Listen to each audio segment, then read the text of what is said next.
Pressure थोड़ा high है, लेकिन इतना भी नहीं जितना आप लोग ज्यादा टेंशन ले रहे हो। वैसे ये कान के दर्द की शिकायत कर रही है, वो थोड़ी फिक्र की बात है। मैं कुछ दवाइयाँ और ड्रॉप्स लिख के देती हूँ, आप इनको टाइम पर देते रहिएगा। लीजिए।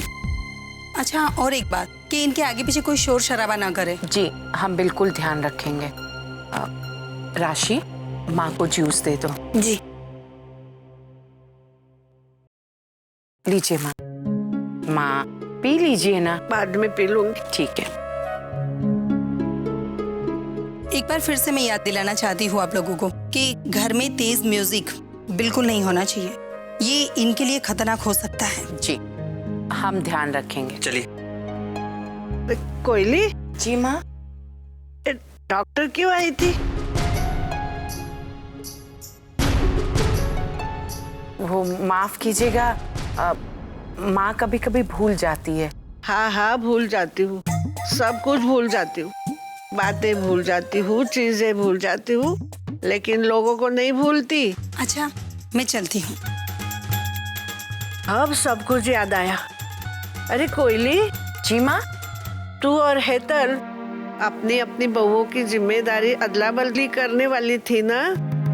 आज थी नाश्ते का जिम्मा तेरा, और तू राशि के साथ मिलके कर लेना। गोपी और हेतल मिलकर अपनी अपनी जिम्मेदारी निभाएगी। पर माँ। क्या मामा करती हो? राशि भी तो रसोड़े का थोड़ा बहुत काम देखती होगी। अगर वो तेरे साथ रहेगी तो तेरी तरह सब कुछ सीख जाएगी। जी माँ। मासी, आप आराम करिए, हम लोग थोड़ा काम खत्म कर लेते हैं। गोपी, चलो बेटा, मैं अभी आई। काकी जी, मैं भी अभी आई। हाँ। किंजल के सासरे खाना गरम करने वाली मशीन भेजनी थी, उसका क्या हुआ? अब देखना, ये कागड़ी अपनी चील मैया से सफेद झूठ कहेगी। माँ, मैंने किंजल के घर माइक्रोवेव नहीं भेजा, बल्कि खाना गर्म करने के लिए एक स्टोव भेज दिया है। राशि, तुम्हारी तो अपनी माँ से अक्सर बात होती रहती है। तुम्हारी माँ को पसंद आया स्टोव? जी काकी जी, उन्हें बहुत पसंद आया। वो तो स्टोव देखकर एकदम चौंक गई होगी, नहीं? हाँ, अब वैसे उन्हें उम्मीद ही नहीं थी कि आप वैसा कुछ भेजेंगी। ओ, यही तो, तुम्हारी माँ को सिर्फ उम्मीद रखनी आती है। अगर कोयली माइक्रोवेव ज्यादा काम की चीज है तो स्टोव क्यों? माँ, मैंने बहुत सोच विचार करके स्टोव भेजा है। अगर उर्मिला बेन अपने घर में माइक्रोवेव का इस्तेमाल करेंगे तो माइक्रोवेव बिजली पर चलता है, तो बिजली का खर्चा बढ़ जाएगा और फिर वो उर्मिला बेन को भरना पड़ेगा। और माँ, माइक्रोवेव के लिए अलग से बर्तन होते हैं जो ज्यादा अलग किस्म के होते हैं, जो थोड़े महंगे होते हैं, तो फिर वो भी तो खर्चा होगा उर्मिला बेन को। बस यही सब सोच विचार करके मैंने स्टोव भेज दिया। बराबर किया ना राशि? जी काकी जी। अब यहाँ खड़ी खड़ी मेरा मुंह क्या देख रही है? जाओ रसोड़े में जाओ। जी।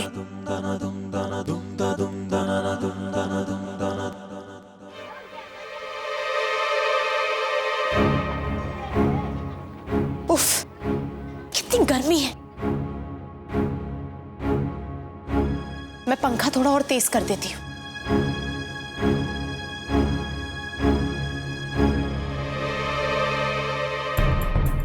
पंखा तो पहले ही फुल पर चल रहा है और अब क्या करूं?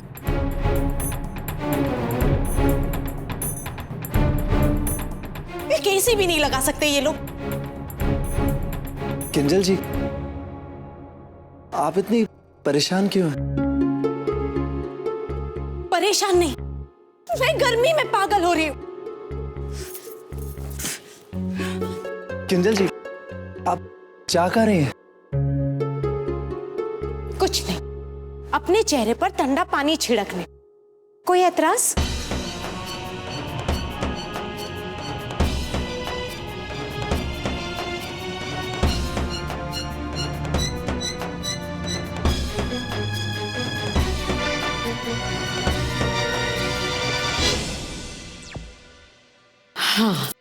भाई हाँ भाई मुझे जरा जल्दी से हाथ वाला पंखा दीजिए ना।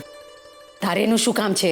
नहीं भाई, वो किंजल जी का हाल ना गर्मी में बहुत बेहाल है, बड़ी परेशान है बेचारी। मैं जरा उनकी हवा कर दूंगा तो अच्छा रहेगा। बताइए ना कहाँ पर है? शायद उस ड्रॉज में होगा, मैं देख लेता हूँ।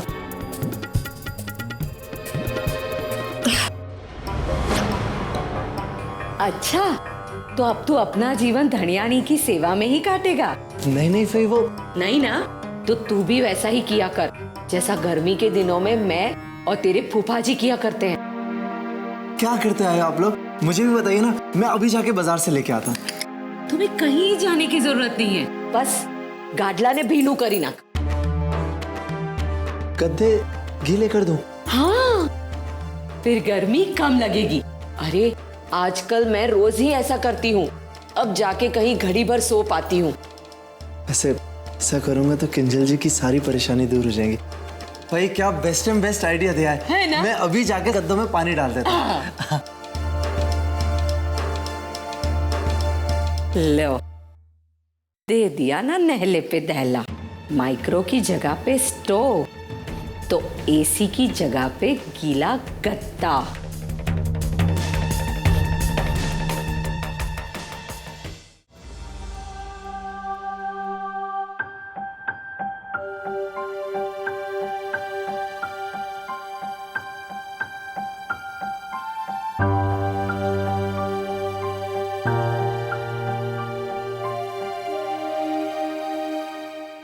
आउच!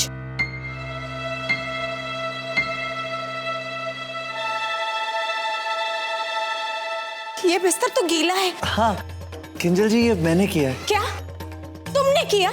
हाँ किंजल जी, मैंने गद्दे पे अच्छी तरीके से ना पानी की छिड़काव कर दी। तुम्हारा दिमाग तो खराब नहीं हो गया? पागल हो गए हो क्या? कौन चिल्ला रहा है?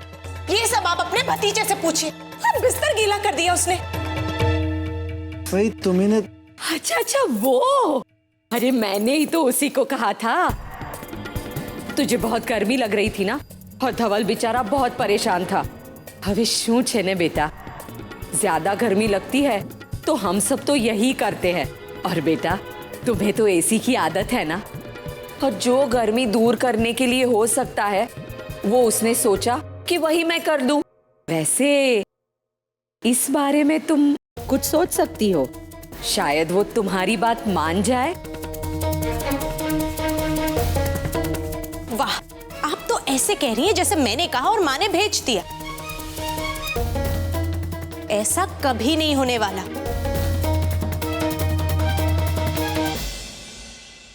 भाई ये गलत बात है। हाँ? आप इस तरह किंजल जी को मेरे सासरे से सामान मंगवाने के लिए उकसा नहीं सकती। वो लोग क्या सोचेंगे हमारे बारे में?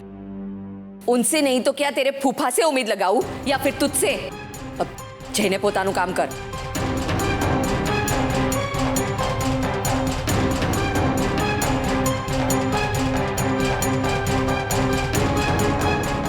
एसी तो मैं मंगवा कर ही रहूंगी।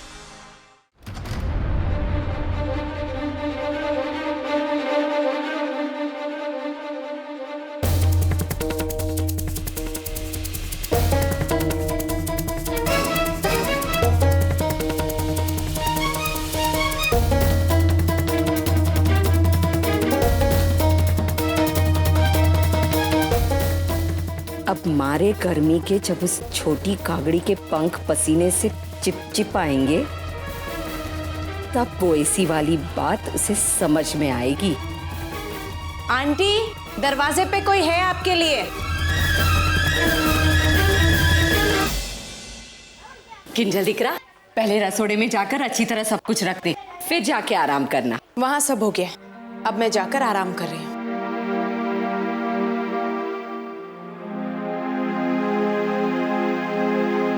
बहन, फरसान, सिंगदाना। क्या है, कोई भी समय पे आ जाते हैं आप।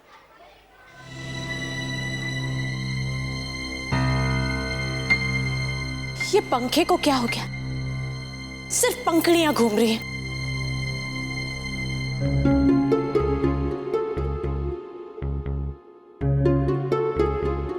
दिख रहा?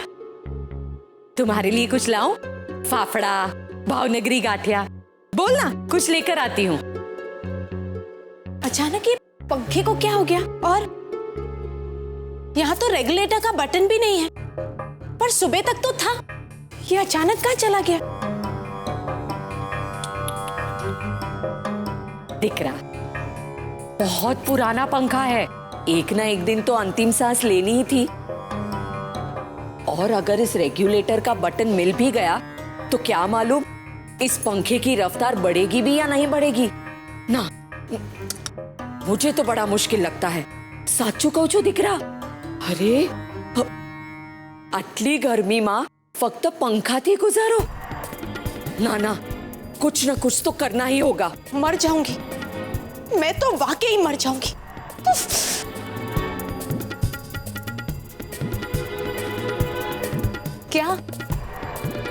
क्या देख रही हैं आप? मैं सब समझती हूँ, लेकिन माँ मेरी बिल्कुल नहीं सुनेंगी। उनको कहने से भी कुछ नहीं होने वाला।